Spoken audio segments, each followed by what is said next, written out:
जय हिंद, नमस्कार। मैं अंबर जैदी स्वागत करती हूँ आप सबका एक बार फिर से हमारे आज के कार्यक्रम में। और आज हम बात करने वाले हैं एम्बेसी ऑफ खालिस्तान की। आपको लग रहा होगा कि एम्बेसी ऑफ खालिस्तान कहाँ से आएगी जब खालिस्तान ही नहीं है। खबर बिल्कुल सच्ची है और बात भी बिल्कुल पक्की है, क्योंकि ये जो एम्बेसी ऑफ खालिस्तान है ये कनाडा में खुला है। यानी कि कनाडा के अंदर जो सरे इलाका है जहाँ का हरदीप सिंह निज्जर भी जो खालिस्तान आतंकवादी था, वो भी उसी इलाके से आता है। और उसी इलाके के अंदर अब एम्बेसी ऑफ खालिस्तान जो है वो खुली है।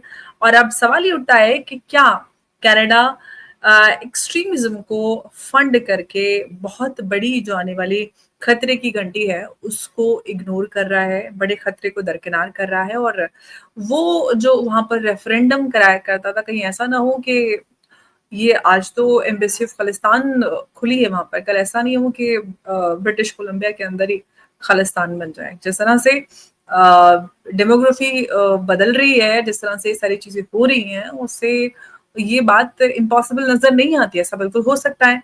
और इसमें कई सारे और बड़े सवाल हैं एक्सट्रीमिज्म के हवाले से, और साथ साथ जो स्पाई एजेंसीज हैं उनके अलर्ट भी रहे हैं कनाडा के लिए कि एक्सट्रीमिज्म का को फंड करेंगे तो कनाडा को बड़ा खतरा हो सकता है। बड़े सवाल हैं जिनको हम आज के इस चर्चा में शामिल करेंगे। हमारे साथ मौजूद है उमेश जी। उमेश जी, बहुत बहुत स्वागत है आपका। जय हिंद, नमस्कार। जय सिया राम अंबर जी। जय सिया राम। उमेश जी, बड़ी खबर है, बड़ा अपडेट है। कनाडा, जहां पर अब तक खालिस्तान मूवमेंट के लिए रेफरेंडम हुआ करता था, और उस पे चर्चा मुझे याद है, मैं तारिक अंकल के साथ इस तरह के डिस्कशन किया करती थी और वो मेरे शो पे आया करते थे। और लेकिन अब वहीं पे वो कहा करते थे हमेशा हंसते हुए कि ये आप खुद क्यों नहीं बना देते हैं यहाँ पर खालिस्तान। अब वहां पर एम्बेसी ऑफ खालिस्तान खुल गई है। तो आपको क्या लगता है कि अभी एम्बेसी है और ये तो झांकी, और अभी बड़ा कुछ होना बाकी है, ब्रिटिश कोलंबिया को खालिस्तान बनना बाकी है? देखिए, मेरा ये मानना है कि कनाडा के अंदर एक तरह से ये रिपब्लिक ऑफ खालिस्तान के नाम से एक एम्बेसी बनाई गई है। और मजे की बात है, हरदीप सिंह निज्जर जो एक तरह से कैदी था, कॉन्विक्ट था यहाँ पे, उसको इन्होंने एक शरण दे के, उसको पॉलिटिकल असैसिनेशन बना के, उसको एक मार्टर बना रहे हैं। और मजे की बात ये है कि उस गुरुद्वारा के कॉम्पाउंड में उनकी हत्या हुई थी या उनको मौत के घाट उतार दिया गया था, उसी गुरुद्वारा में ये एम्बेसी बनाई जा रही है। एक तरह से मजाक बना के रख चुका है इस सब चीज का। अब ऐसा है कि मेरा ये मानना है कि ये जो खालिस्तानी ऑपरेटिव्स हैं, इनको अभी जो इलेक्शन हुए हैं अ, अ, कनाडा में, वहां पे इनको एक तरह से इनका वोटर बेस श्रिंक हो चुका है, इनकी पार्टी की मान्यता भी जा चुकी है। और इनके जो उधर लीडर थे जगमीत सिंह, उन वो भी हार चुके हैं। तो कहीं ना कहीं वो अपना रिलेवेंस रखने के लिए ऐसे अट्रोशियस एक्ट्स कर रहे हैं, ऐसे वो न्यूज में बनने के लिए उन्होंने इस एम्बेसी को इन्होंने खड़ा किया है। और ब्रिटिश कोलंबिया गवर्नमेंट जो उधर की एक स्टेट गवर्नमेंट है, वो उसको फंड कर भी रहा है। इसका मतलब ये है कि आगे जाके आप ये देखेंगे कि British Columbia will become Khalistan, क्योंकि आप एक तरह से सेपरेटिस्ट आइडियाज को आप स्टेट फंड यूज कर रहे हो सेपरेटिज्म बढ़ाने के लिए, और टेररिस्ट को आप एक तरह से मान्यता दे रहे हो। तो ये जो टेररिस्ट है, खालिस्तानी टेररिस्ट, कल आपके ही देश में आके आपको ही इनवैलिडेट कर देंगे। आपका ही जो सिस्टम है उसमें घुस के वो खालिस्तान का नाम भी रख लेंगे। कोई बड़ी बात नहीं है। जो काम जिहादी कर रहे हैं, आपको मालूम है जो काम ब्रिटेन में जो हुआ है, जहाँ पे इस्लामाइजेशन ऑफ ब्रिटेन की बात हो रही है, आप ये देखेंगे Khalistanisation of Canada. This is what I can see right now. और ये जो खालिस्तानी है वो प्रमोट भी किए हैं इनको आईएसआई ने, डीजीआईएसपीआर ने। तो कहीं ना कहीं ये आईएसआई की जो प्लेबुक है उसको कॉपी कर रहे हैं। और अ, और कनाडा के अंदर वो एक तरह से एम्बेसी बना के वो अपनी जताना चाहते हैं कि ये स्टेट एग्जिस्ट होता है और इसको इंटरनेशनल मान्यता लाना जैसे कुछ ये चाहते हैं। देखिए, आप ये देखिए कि जनरली ऐसे अगर खुला जाता है ये सब एम्बेसी, इसका मतलब ये है कि भारत के अंदर जो मिलिटेंसी है, जो हम क्रश कर दिया था हमने बहुत दिनों पहले, उसको रिवाइव करने के लिए एक नया पुश दिया जा रहा है। देखिए, जब तक आप न्यूज़ में नहीं रहोगे, तब तक आप ऐसे उमेश जी, एक्ट नहीं करोगे। ये बात तो सारी सही हो गई, लेकिन अब सवाल ये है कि कनाडा में जस्टिन ट्रूडो की सरकार चली गई और काफी कुछ कनाडा को हमने देखा है कि इकोनॉमी के लिए देखें, इस पूरे मूवमेंट की वजह से काफी नुकसान भी पहुंचा है। साथ ही साथ जो स्पाइस जो एजेंसीज है उनका अलर्ट भी है कि कनाडा अगर एक्सट्रीमिज्म को फंड करता है तो बड़ा खतरा है कनाडा के सामने। ऐसे में अब जब नई सरकार है तो उससे बड़ी उम्मीदें हैं कैनेडियंस को कि इस तरह की चीजें नहीं होंगी। साथ ही साथ जिस तरह से भारत और कनाडा के रिश्ते बीच में खराब हुए उस समय जब ये सारी चीजें हुई, और अब जब से नई सरकार है, नए रिश्ते, नई शुरुआत है, तो ऐसे में रास्ता बेहतरी की तरफ जाता हुआ नजर आ रहा है। ऐसे में जब ये खबर आती है तो आपको क्या लगता है, अगर हम भारत कनाडा रिश्तों के पॉइंट ऑफ व्यू से देखें तो क्या कुछ उसमें हो सकता है? भारत सरकार का कोई रिएक्शन आपको लगता है कि इस पे आने की आवश्यकता है? क्या कुछ सरकार को करना चाहिए? देखिए, भारत सरकार ने अपने रिजर्वेशन कम्युनिकेट कर दिए होंगे। मोदी जी को लास्ट मोमेंट पे G7 के समिट के लिए बुलाया गया। अब ये जी। देखिए, G7 में जितने भी मेंबर्स हैं, उसके अंदर जो यूके है, फ्रांस है, जर्मनी है, इंडिया के लार्जेस्ट पार्टनर्स भी है, डिफेंस पार्टनर्स भी है, ट्रेड पार्टनर्स भी है। जी। इसके लिए अब भारत अ, जो है कनाडा के साथ फ्री ट्रेड एग्रीमेंट जो स्टॉल्ड हो गई थी जस्टिन ट्रूडो के टाइम पे, उसको रिस्टार्ट भी कर रहे हैं। आपने देखा होगा उनकी जो फॉरेन मिनिस्टर है, जो इंडियन ओरिजिन की है, उनका नाम अनीता है। जब उन्होंने इंडिया की वकालत की तो वहाँ पे भी उनको एक तरह से थ्रेटनिंग कॉल्स भी आए थे, खालिस्तानी एक्सट्रीमिस्ट के हिसाब से। आज जो हुँ। ये खालिस्तानी जो लोग हैं, जो कनाडा में बस चुके हैं, वो एक तरह से सेपरेट आइडेंटिटी की मांग कर रहे हैं और अपने ये ओवरसीज मूवमेंट को जिंदा रखने के लिए, फंड करने के लिए भारत के अंदर भी ये मूवमेंट को एक तरह से ये खत्म ना हो जाए, इसको फंड करना चाहते हैं। सेकेंड, एक चीज और नोट करिए कि 1-2 साल में पंजाब के इलेक्शंस भी आने वाले हैं। तो इस मुद्दे को बनाए रखने के लिए इंटरनेशनलाइज रखेंगे और न्यूज़ में रहेंगे, देन ओनली उनका कुछ इफेक्ट होगा इंडियन इलेक्शंस में, जो पंजाब के असेंबली इलेक्शन थे जो साल 2 साल में आएँगे। तो बहुत सोची-समझी साजिश है और मेरा ये मानना है कि इससे इंडिया और कनाडा के बीच के रिलेशन में कोई इफेक्ट नहीं आने वाला है।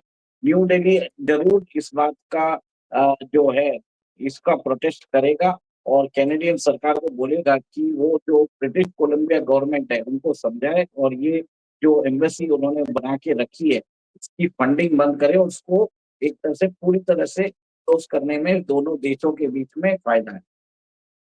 लेकिन उमेश, अब ये बड़ा सवाल ये है कि जिस तरह से हम देख रहे हैं कि भारत कई सारे बड़े देशों के साथ जो एक टिफ चल रहा है, उस सब के बीच में काफ़ी कुछ बड़ी-बड़ी साज़िशें जो वेस्ट है, उसकी तरफ से भारत के लिए की जा रही हैं। उसमें चाहे यूक्रेन की तरफ से बड़ा एक दावा किया जा रहा हो, भारत को सैंक्शंस करने की बात आ रही हो, यूक्रेन ने जो मिनिस्ट्री ऑफ एक्सटर्नल अफेयर है, उसको लिखा है।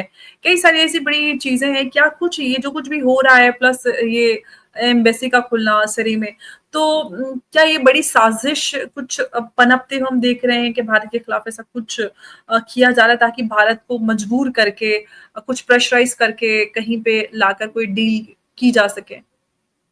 देखिए, सबसे पहले तो ट्रम्प भारत के खिलाफ सैंक्शंस लगाते हैं, 25% टैरिफ लगाते हैं, एडिशनल पेनल्टी की बात कर रहे हैं। कल रात को भी उन्होंने एक स्टेटमेंट दिया। उसके बाद ज़ेलेंस्की भारत के खिलाफ सैंक्शंस लगाने की बोल रहे हैं, क्योंकि वो बोल रहे हैं कि उनको रशियन जो शाही ड्रोन्स है, उसमें इंडियन कंपोनेंट्स मिले हैं। जो ये इंडियन कंपोनेंट्स हैं, वो ड्यूअल यूज़ के लिए यूज़ हो सकते हैं। वो सिविलियन यूज़ के लिए भी हो सकते हैं, मिलिट्री यूज़ के लिए भी हो सकते हैं। बट इन्होंने क्या किया, जो कंपोनेंट्स अगर उस ड्रोन्स में मिले हैं, तो उसका हवाला देके के भारत के ऊपर सैंक्शन लगाने की बात कर रहे हैं। जबकि भारत ने आज अमेरिका को उनका चेहरा दिखा दिया। उन्होंने ये भी बोला है कि आप तो हमें बोलते हो कि रशिया से एनर्जी इम्पोर्ट्स मत करिए, बट आप खुद यूरेनियम इम्पोर्ट करते हो अपने अमेरिकन न्यूक्लियर रिएक्टर्स के लिए, पैलेडियम इम्पोर्ट करते हो, फर्टिलाइज़र इम्पोर्ट करते हो।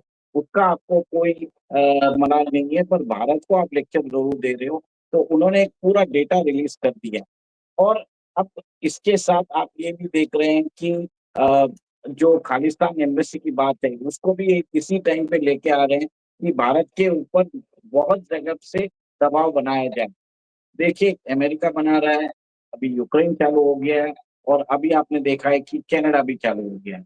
तो कहीं न कहीं मेरा ये मानना है कि दिस इज़ अ सोची-समझी एक साजिश है, जिसके ऊपर भारत को दबाया जाए, भारत के ऊपर सैंक्शंस बनाया जाए, भारत के खिलाफ एक नैरेटिव बनाया जाए कि भारत की जो सरकार है, यहाँ पे नरेंद्र मोदी सरकार है, उसकी कोई क्रेडिबिलिटी नहीं है। वो रशियन ऑयल को खरीद के यूक्रेन में वॉर फंड करना चाहता है। इंडियन कंपनीज को जानबूझ के टारगेट किया जा रहा है ताकि उनको एक तरह से वॉर जो यूक्रेन में वापस जो वॉर हो रहा है उसके अंदर भी इंडियन कंपोनेंट्स की होने की बात चल रही है।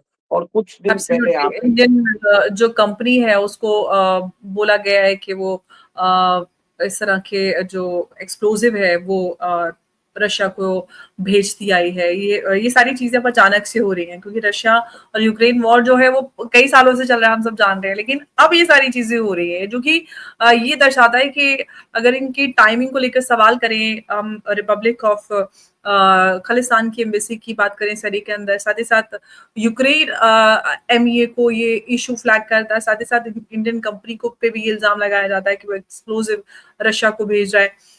तो ये सारी चीजें बड़ा इशारे तो करती हैं, लेकिन सवाल ये है कि ये जो साजिश है, ऑफ कोर्स अगर हम इस पे चर्चा करें तो जो हमारी एजेंसीज हैं, जो हमारी सरकार है, इन सारी चीजों को समझती है। अब ये जो प्रेशर टैक्टिक की जा रही है इस सब के बीच में भारत सरकार का क्या जवाब है इस पूरे उसमें? भारत सरकार का एक ही चीज है, मैंने जैसे बताया था, फ्री ट्रेड एग्रीमेंट वो कनाडा के साथ करना चाहता है ताकि यूएस के जो सैंक्शंस है उसको एक तरह से डाइल्यूट कर सके। अमेरिका भी नहीं चाहता कि कनाडा का जो है फ्री ट्रेड एग्रीमेंट वो भारत के साथ हो। इसके लिए ये मिसअंडरस्टैंडिंग क्रिएट करने के लिए ये एक डेलिब्रेट साजिश मुझे लग रही है। और भारत सरकार ने क्लियर कट जिस हिसाब से अमेरिका को आज एक और एक प्रेस विज्ञप्ति आया है जिसमें बताया जाता है कि 1971 में पाकिस्तान को $2 बिलियन के आर्म्स जो फाइनेंस किए थे वो अमेरिका ने किए थे। तो कहीं न कहीं जो पास्ट वॉर्स में जो अमेरिकन इन्वॉल्वमेंट है, उसको भी अमेरिका को वो भी याद दिलाया जा रहा है कि आपने भारत के साथ ये सब चीज़ किया है। तो हुँ, कहीं न कहीं डोनाल्ड ट्रम्प इस बात से चिढ़ चुके हैं कि भारत के प्रधानमंत्री उनको क्रेडिट नहीं दे रहे हैं, उनको नोबेल प्राइज़ के लिए नॉमिनेट नहीं कर रहे हैं। उन्हें एक तरह से F-35 नहीं दे रहे हैं हमसे।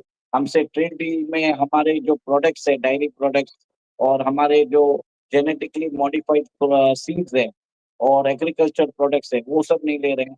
और हमें ही दादागिरी दिखा रहे हैं। हमारा अपना यूपीआई को आप दुनिया भर में बढ़ावा दे रहे हो। रशिया से आप लोकल ट्रेड करेंसीज़ में आप अ, ट्रेड कर रहे हो। इतनी स और रेयर अर्थ मिनरल्स के लिए आप सब जगह घूम रहे हो। आप नामीबिया जाते हो, घाना जाते हो, अर्जेंटीना जा रहे हो और कहीं न कहीं हर जगह आप अपनी टाँग अड़ाते जा रहे हो। ये कैसे पॉसिबल है? और कहीं जी। न कहीं भारत एक तरह से विश्व में उसकी जय-जयकार हो रही है और मोदी जी को जो ग ऑनरेरी अवार्ड्स मिल रहे हैं, इससे भी डोनाल्ड ट्रम्प को एक कॉम्प्लेक्शन आ चुका है। तो ये सब चीज़ें जो अभी रिसेंटली हुई है, उससे आप देख रहे हैं कि भारत के अंदर भी मोदी जी को हटाने की साजिश चल रही है।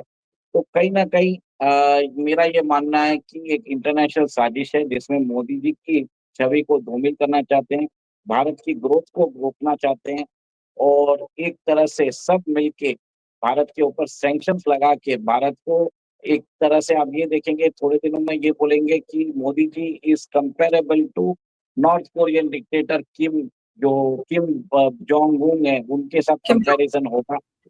हाँ, ये सब आप चीज़ देखेंगे वेस्टर्न मीडिया जैसे रॉयटर्स है, उन्होंने एक खबर फैलाई थी कि India is not buying Russian oil. वो खबर सरासर झूठी थी और उसके बाद ने ये भी देखा है कि कुछ खबर आई थी कि IAF is interested in F-35 जिसको भी भारत सरकार ने बाद में खंडन किया। तो मिसप्लेस रिपोर्ट्स आने वाली है वेस्टर्न प्रेस से, वेस्टर्न मीडिया से, वॉशिंगटन पोस्ट हो, रॉयटर्स हो, ये न्यूज़ एजेंसीज़, ये सब भारत के खिलाफ एक टूल किट और प्रोपेगेंडा कैंपेन चला रहे हैं। बिल्कुल, वो तो समझ में आ रहा है, सारी जो टूल किट है वो पूरी तरह से एक्टिवेट हो चुकी है और एक के बाद एक जो चीज़ें आ रही हैं श्रृंखला में, उससे पता चल रहा है कि कितनी बड़ी साज़िश है, ना सिर्फ़ वो भारत विरोधी ताकतें, बल्कि अ, ज जो टूल किट भारत के अंदर भी एक्टिवेट हो चुकी है। अब मोदी और ट्रम्प की दोस्ती का मज़ाक विपक्ष की तरफ से बनाया जाने लगा है। वो कह रहे हैं कि भई देखिए, बड़ी दोस्ती थी, दोस्त-दोस्त ना रहा, विपक्षी पार्टी के लीडर मज़ाक बना रहे हैं। अगर दोस्ती ही होती, दोस्ती को मोदी जी ने ऊपर रखा होता तो शायद आज प्रेसिडेंट ट्रम्प की वो मसाज कर रहे होते। वो अपने पर्सनल रिश्तों को वहाँ पर रख के उन्होंने मैं ये स्थिति नहीं होती। यहाँ पर तो देश की बात है। जी, उमेश जी। मैं एक ही चीज़ बोलूँगा, मैं नेहरू जी का याद दिलाना चाहूँगा कांग्रेसियों को, जहाँ पे नेहरू जी बोले थे इंडो चीनी भाई-भाई पंचशील एग्रीमेंट साइन किया था। जब हुँ, तिब्बत पे हमला किया था, हमने चाइनीज़ फोर्सेस को चावल तक दिए थे, ठीक है? उसके बाद 1962 में चाइना ने हमारे पर हमला किया और हमारे पास एयरफोर्स होके भी हमने यूज़ नहीं किया। उसका क्या बोलोगे? अक्साई चीन का जो भाग, जो चाइना ने कैप्चर कर लिया है, ये तो ये कांग्रेसियों के कारण ही हुआ है। और मोदी जी ने तो ट्राई किया था कि डोनाल्ड ट्रम्प के साथ उनकी दोस्ती हो और उन्होंने उस समय डोनाल्ड ट्रम्प प्रो इंडिया थे और आज वो प्रो चाइना, प्रो पाकिस्तान है। ऐसा जी। इसके लिए है क्योंकि ट्रम्प चाहते हैं कि वो अपना बिज़नेस एम्पायर बढ़ाए इन सब कंट्रीज़ में। वो भी हंटर बाइडेन जैसे बाइडेन ने हंटर बाइडेन को प्रमोट और बचाया है, वैसे भी वो अपने खुद की फैमिली को प्रमोट करना चाहते हैं। भारत ने रिफ्यूज़ कर दिया होगा। हुँ, पाकिस्तान ने उसको एक तरह से गले लगा लिया होगा। इसके लिए ट्रम्प उनके ऊपर मेहरबान है। फिर भी टैरिफ उन्होंने पाकिस्तान पे 19% लगाई है और भारत पे 25% लगाई है। तो कोई ज़्यादा फ़र्क नहीं है। तो हम रेज़िस्ट करके भी हमारा एक तरह से हमने अपनी सॉवरेनिटी बचा के रखी है और जेफरी सैक्स जो इकोनॉमिस्ट है, उन्होंने भी बोला है कि आप ट्रम्प की जो धमकियों में मत आइए, आप रेज़िस्ट करिए।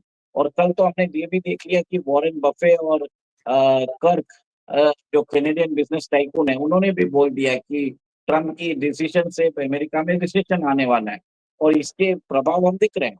टूरिज़्म सेक्टर में हम हमें देखना मिल रहा है। यही बता रहा हूँ मैं। एब्सोल्युटली। और ये जिस तरह से आपने बताया कि एक टूल किट है, टूल किट एक्टिवेट हो चुकी है ग्लोबली, और किस तरह से भारत को प्रेशराइज करने के लिए अलग-अलग तरीकों से अलग-अलग हथकंडों को अपनाया जा रहा है। और अब देखने वाली बात ये है कि जो भारत ने बीड़ा उठाया है अमेरिकन हेजेमनी को चैलेंज करने का, और ये बड़ा सही समय है, मेक इट और ब्रेक इट। भारत अपनी सॉवरेनिटी को साबित करेगा कि हम किसी भी टर्म पर किसी के आगे नहीं झुकते हैं। जो हमारे देश के लिए बेहतर है, जो नेशनल इंटरेस्ट में है, हम उस दिशा में काम करते हैं। और वो विपक्षी नेता जो मोदी ट्रम्प दोस्ती का मज़ाक बनाते हैं, दोस्त दोस्त ना रहा। तो मुझे लगता है कि अगर प्रेज़िडेंट ट्रम्प अपने देश को आगे रखकर अमेरिका को ग्रेट बनाने के लिए भारत के किसानों का हक खाने की बात करते हैं, ये वही विपक्ष है जो किसानों के नाम पर बड़ा आंदोलन चलाता है और किसानों को सड़कों पे उतार कर क्या कुछ इस देश में नहीं करवाता। आज जब किसानों के हक के लिए मोदी जी ने एक स्टैंड लिया हुआ है अमेरिका के आगे, तो वो मज़ाक बनाई जा रही है। कैसे देश को आगे रखा जाता है, पर्सनल गेन्स को पीछे रखा जाता है, अपने पर्सनल रिश्तों को पीछे रखा जाता है। ये जो हमारी आज की लीडरशिप है, यानी कि प्रधानमंत्री मोदी, उनसे हमें सीखने की आवश्यकता है।